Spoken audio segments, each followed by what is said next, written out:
திரு K P Munisamy அவர்கள் சொல்றது ஒரு கலா யதார்த்தத்தை பிரதிபலிக்கிறார். காரணம் இப்போ இன்றைக்கு இருக்கக்கூடிய அரசியல் சூழலில் அதிமுகவுல பல பிளவாக இருக்கக்கூடிய காரணத்தினால் அதிமுகவிற்கு மக்கள் மத்தியில், தொண்டர்கள் மத்தியில் ஒரு நம்பிக்கையற்ற தன்மை.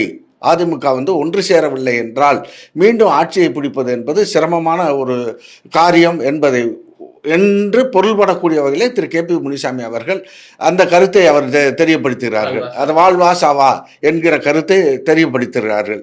ஆனால் திரு திண்டுக்கல் சீனிவாசன் என்ன சொல்றாருன்னா, முன்னுக்கு முன் முரணா பேசுறாரு. அருமையான திண்டுக்கல் சீனிவாசன் அங்கே திருச்சியில் நடந்த கூட்டத்தில் என்ன சொல்றாருன்னா, கூட்டணி கட்சிகள்லாம் மிகப்பெரிய கேவலப்படுத்தக்கூடிய வகையில் அவர் பேச்சு. அதை என்ன சொல்றாருன்னா, எடப்பாடி பழனிசாமி கூட்டணின்னு நம்ம கிட்ட பேச வர்றவங்க, அவர் சொல்றாரு கூட்டணிக்குன்னு வர்றாங்க, வரையில 20 தொகுதி கொடு, 100 கோடி கொடுன்னு கேட்குறாங்க, இது எப்படி சரி வரும் அப்படின்னு கேட்குறப்ப நல்லா சிந்திச்சு பாருங்கள், ரேஷனலாக திங்க் பண்ணி பாருங்கள், எந்த கட்சி நம்மளோட கூட்டணிக்கு வரும்?